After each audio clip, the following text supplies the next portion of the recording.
Pursuit of a More Equitable World, College and Careers.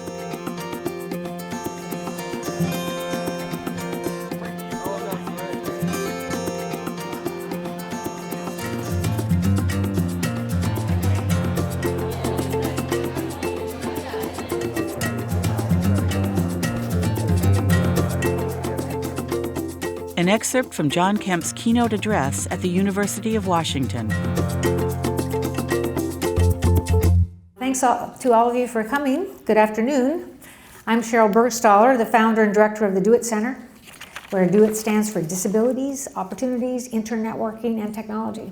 In DO-IT, we work to increase the academic and career success of individuals with disabilities and make physical spaces, student services, teaching and learning activities, and technology more welcoming and accessible to people with disabilities. I have the pleasure of introducing our keynote speaker, and his name is John Kemp.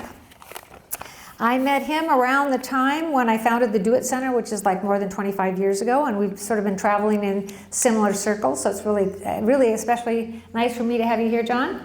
So I've always been impressed with his personal insights about the history of disability rights, parallels between this movement and others that improve our world by more fully engaging people from all different groups, benefiting from their diverse talents and perspectives.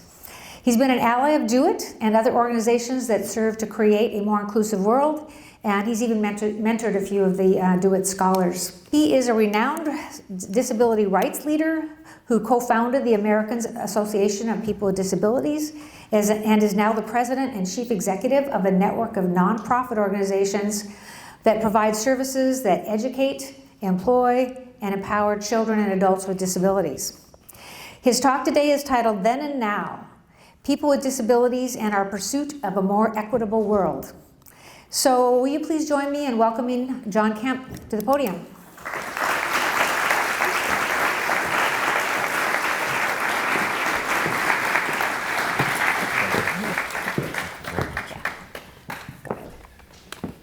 All right. Good afternoon. All good? All good? Yeah. I have been a huge fan of DO-IT and talk about DO-IT in various speeches around the country, and certainly talked about it at the Council of Graduate Schools in Arizona in December, and really got to meet some people from the University of Washington, and we sort of reconnected again. But I must say, this is one of the classiest, smartest, most forward-looking programs in the United States.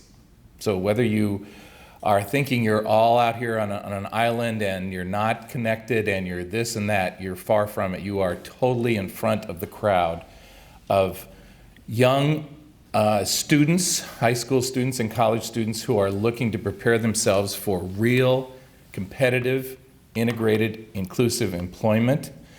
And that you are getting the access to the technologies that will enable you to be able to do that.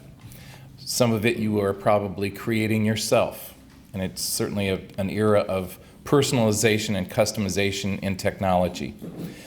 What I so admire about DO-IT is that you don't accept anything less than the encouragement to thrive in your academic careers and in your employment careers. This idea that we're in this transition age of 20 to 30 years where people with disabilities may or may not get the kinds of services they properly need, that's not good enough for me. It's not good enough for our students. We want to be able to thrive just like everybody else, right?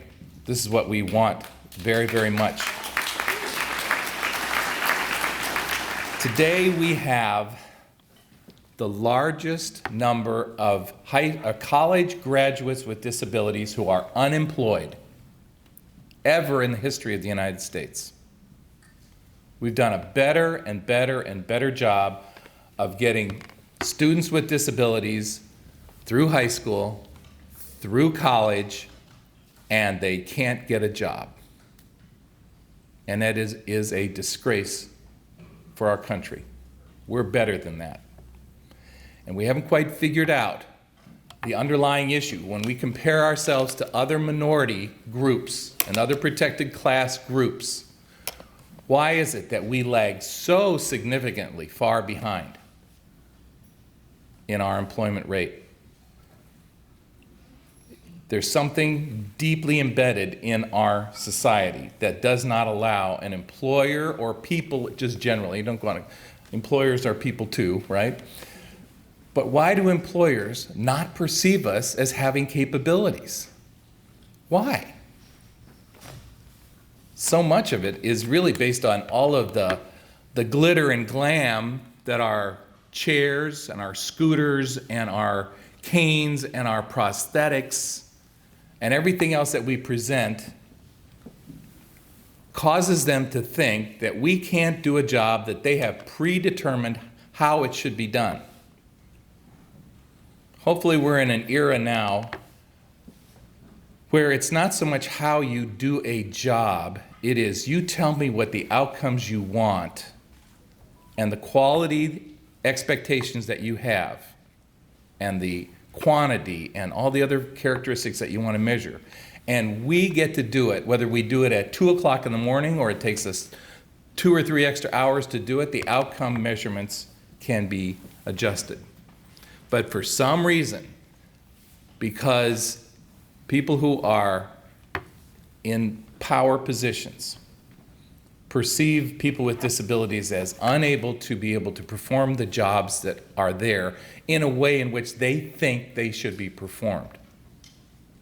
It's the bosses who have these ideas, the supervisors who have these preconceived ideas. And this revolution that's going on in human resources and the like is really about trying to tear down these kinds of false requirements and really find out what is a job supposed to mean. What are you trying to produce and create? And hopefully that will help us a great deal. The Department of Labor estimates that by the time a person leaves school, college, you will have between 10 and 14 jobs by the time you're 38 years of age. If my dad heard that, he'd be horrified. My God, he used to say, please stick with the job. Stick with it for more than 2 or 3 years. Don't be a job hopper. He was always really worried that I was jumping around too much. I was like, hey, but there's a great opportunity over here, and I want to do this, and it excites me. This is who our young people are today. Young adults have a focus, they accomplish something, they move on. We are currently preparing students for jobs that don't yet exist, expecting them to use technologies that have not yet even been invented in order to solve problems we don't even know are problems yet.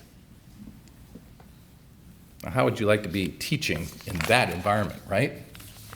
It's pretty tough. So what are we teaching? We're teaching people how to learn and how to continue to adapt throughout our lives. For the Do It Scholars, you know how often we talk about we're helping you become successful in college and careers, but we're not satisfied if you're just successful in your own right. We're hoping that you will change the world. So I think we should pass this baton on over to these younger people, don't you think, John? Please. To do all the stuff that you just brought up? Take it. We can hand it to you. Right. Take us higher.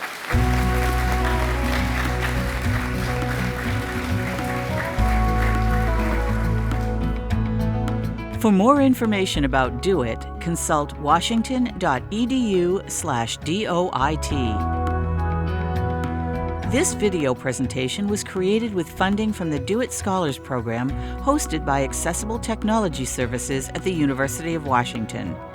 Copyright 2019, University of Washington.